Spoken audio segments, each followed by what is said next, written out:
සුබ සන්ධ්‍යාවක් හැම දිනාටම. මම මේ වීඩියෝ එක කරන්න හිතුවේ ඇත්තටම මේ නීතිඥ සංගමය සහ ගරු ජනාධිපතිතුමා අතර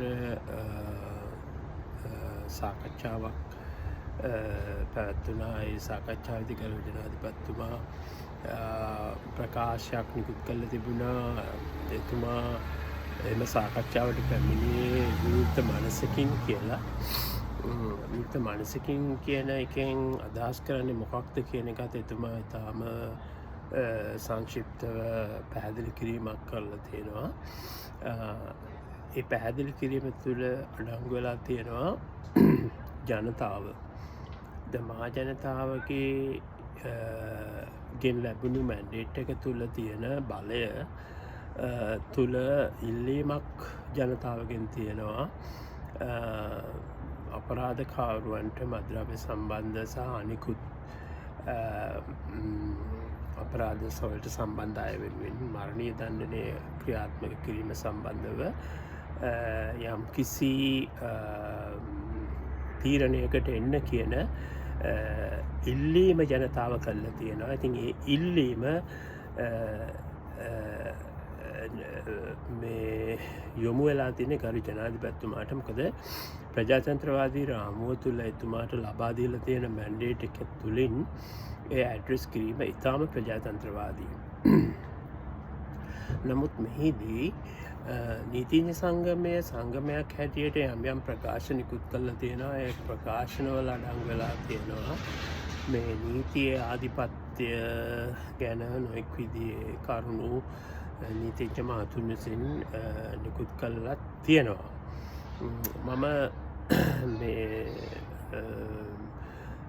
මුහුණු පොතේ සහ YouTube අවකාශයේ යම් කිසි ප්‍රකාශන වලට සවන් දුන්නා කියව්වා.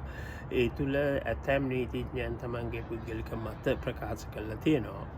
නමුත් මගේ පුද්ගලික අදහස වෙන්නේ ප්‍රජාතන්ත්‍රවාදී පාලන ක්‍රමයක ප්‍රජාතන්ත්‍රවාදී බලය ලබා දීලා තිබෙන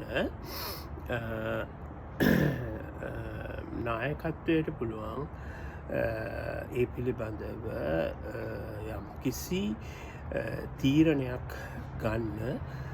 නමුත් ඒ තීරණය එතුමා විවෘත මනසක් විවෘත අදහස් ප්‍රකාශ කිරීමක් තුළ ඉඳගෙන ඔවුන්ගේ අදහස් සහ දැනට ජනතාවගේ මැන්ඩේට් එක තුළින් ප්‍රකාශ වෙන නැවත සලකා බලන්න කියන ඉල්ලීම තුළ එතුමා ඉතාම බලගතු විදියට ප්‍රජාතන්ත්‍රවාදී බලය තුළ ඒ ක්‍රියාත්මක විය යුතු ආකාරය ඉතාම වටිනා විදියටත් ඉතාම ගරු කටයුතු අන්දමටත් ක්‍රියාත්මක කිරීමට ගත්තු තීරණයක් කියලා මගේ පුද්ගලික අදහස. ඉතින් මම හිතනවා මෙතෙන්දී නීතිඥ සංගමය කියන ආයතනය තුළ විශාල තියෙනවා වගකීමක් සහ වගවීමක්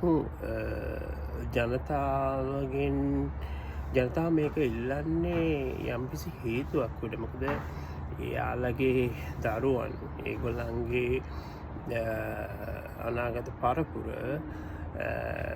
මේ වදුරට ගොදුරුවීමට තියෙන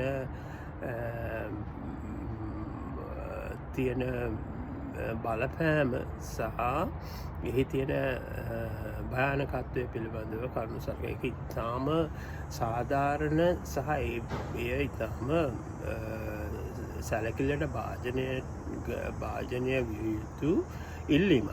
ඉතින් එය කරන්න පුළුවන් ඔවුන්ට ජනාධිපතිතුමාට පමණයි. ජනාධිපතිතුමා මෙතැන්දී ඉතාම නිවැරදිව නීතිඥ සංගමයට විවෘත සංවාදයක් තුළින් මේ පිළිබඳව යම්කිසි කරුණු දැක්වීමක් කරන්න කියන එක කරලා තියෙනවා. ආගමික නායකයොත් මම දැක්කා. එතෙන්දී මම හිතනවා මේ කරුණු දැක්වීම තුළ හැම කාරණයක්ම විමර්ශනාත්මක අගැයීමකට ලක් කළා. ඉතාම සුදුසු තීරණය ගනීවි කියන එක තමයි මගේ පුද්ගලික මතය.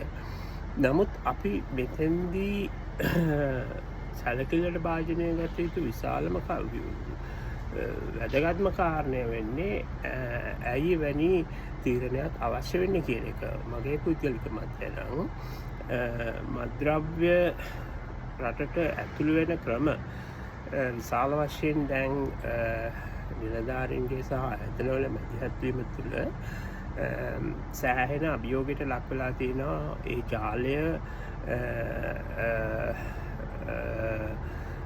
පවත්වාගෙන යන්න. නමුත් මම හිතනවා යම්කිසි කෙනෙකුට මද්‍රව්‍ය අවශ්‍ය නම් ලබා ගැනීමට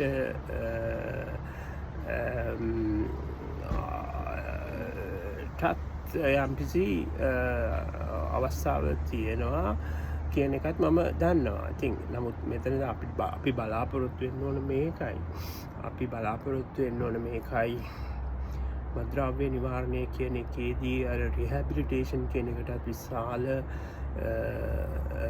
තැනක් ලැබිය යුතුයි. මොකද ඒ කට්ටිය නැවත රිහැබිලිටේට් කරලා ඔවුන් සමාජගත කරන්න පුළුවන්කමක් තියෙනවා නම් රටට වැඩදායක පිරිසක් කරගන්න පුළුවන්කම තියෙනවා නම් යම්කිසි ප්‍රායෝගික පුහුණුවක් තුලින් ඒක තමයි අපි බලාපොරොත්තු විය යුත්තේ.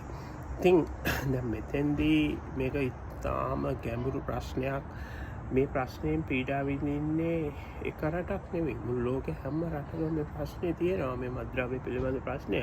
ඉතින් අපි රටක් හැටියට අපි බලන්න ඕන අපි කොහොමද ඉදිරියට යන්නේ, අපි කොහොමද මේ ප්‍රශ්නය තුලින් ගොඩ එන්නේ, අපි කොහොමද අපේ අනාගත දරු පරපුර රටට වැඩදායක පුරවැසියන් පිරිසක් කළා යහපත් දරුවන්, යහපත් අනාගතයක්, යහපත් වෘත්තිකයන්, යහපත් සමාජයක් සඳහා ප්‍රයෝජන.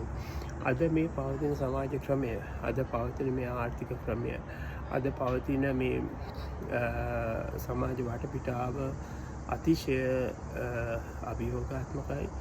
අතිශය දරුවෙකුට හැදෙන්න පුළුවන් සමාජ වටපිටාවක් නෙවෙයි තියෙන්නේ. ඉතින් අපි හැදිච්ච වටපිටාව සහ අද දරුවන්ට දුන්න දෙන්න වෙලා තියෙන ඒ වටපිටාව අහසට පොළොව වගේ. මම දන්නවා මගේ දෙමාපියෝ මාව හදපු විදිය සහ අද මම යහපත් පුරවැසියෙක් වෙලා තියෙනවා. නමුත් මම සේවය කරන්නේ වෙනත් රටක. ඉතාම අභියෝගාත්මක, ඉතාම සතුටුදායක රැකියාවක නියුතු වෙච්ච කෙනෙක් මම. ඉතින් මටත් ඉන්නවා දරුවන් දෙදෙනෙක්. හැම දෙමව්පියන්ටම බලාපොරොත්තුව තියෙන තමන්ගේ දරුවන් යහපත් පුරවැසියන්, යහපත් වෘත්තිකයන් කරන්න. ඉතින් ඒ අභියෝගය වෙනත් සමාජීය කරුණු තුළින් වැකී යනවා නම් ඒ දෙමව්පියන්ට ඒක කරන විශාල අසාධාරණයක්.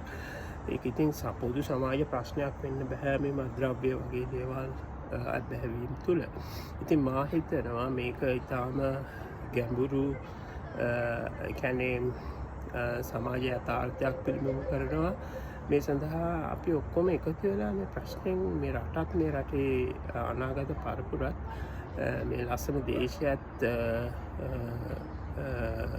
නිවැරදිව හදා ගන්න එකට අපි මේ රජයට සහ මේ ජනාධිපතිට සහ මේ පිරිස්ට උදව් කරන්න ඕන කියන තැන තමයි මම ඉන්නේ. ඉතින් ඒ සඳහා ඔබගේ අදහස් කුමක්ද කියන එක මේ විවේචනය කරන්න ඒක ඉතාම වැදගත් වෙනවා. බොහොම ස්තුතියි.